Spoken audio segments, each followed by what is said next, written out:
Il était connu sous le nom de Reaper, un mâle sigma jusqu'au bout des ongles, un loup solitaire. Il s'épanouissait dans la solitude, ne répondant à personne. Son passé était enveloppé de mystères, son avenir incertain.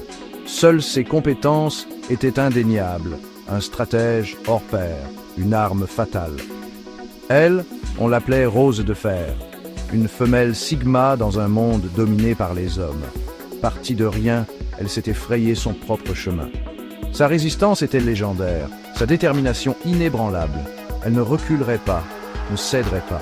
Leurs chemins se sont croisés dans la jungle de béton. Une rivalité, née de l'ambition et alimentée par l'orgueil, s'est enflammée entre eux. Ils étaient destinés à s'affronter, deux forces irrésistibles sur une trajectoire de collision. L'usine abandonnée se dressait, désolée, squelette d'une époque révolue. Le clair de lune filtrait à travers les fenêtres brisées, projetant de longues ombres inquiétantes. L'air était lourd, chargé de tension et de l'odeur métallique du sang. C'était leur champ de bataille. Pas de règles, pas de pitié. Seule la survie comptait. Reaper, drapé d'ombre, se déplaçait comme un fantôme. Ses yeux, froids et calculateurs, balayaient la structure délabrée. Il était un prédateur, et la chasse avait commencé. Rose de Fer se tenait au centre de l'usine, baignée par le clair de lune. Son expression était résolue, sa posture inflexible. Elle était prête.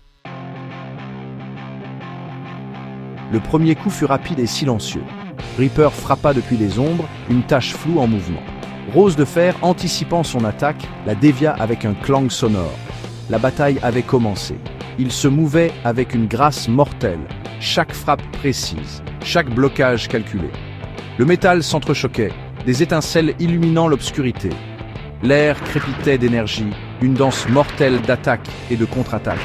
Reaper, misant sur sa vitesse et son agilité, tournoyait autour de Rose de Fer, un fantôme frappant depuis les ténèbres.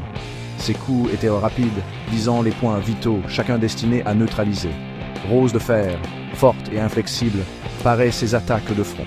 Ses mouvements étaient fluides, sa force indéniable. Elle combattait avec la fureur d'une tempête, sa détermination alimentée par des années de lutte.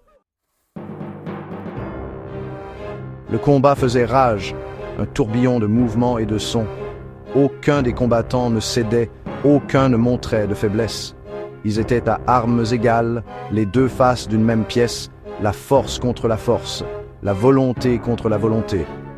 Reaper, sentant sa résolution inébranlable, changea de tactique. Il feinta une fente, l'attirant, puis utilisa son élan contre elle. Rose de Fer, prise au dépourvu, trébucha. Il vit sa chance et se jeta pour le coup final. Mais Rose de Fer n'était pas vaincue. Dans un sursaut d'adrénaline, elle roula sur le côté, évitant de justesse son attaque. Alors qu'il se tournait autour, la poitrine haletante, l'air chargé d'anticipation, une question restait en suspens. Qui serait le dernier debout ?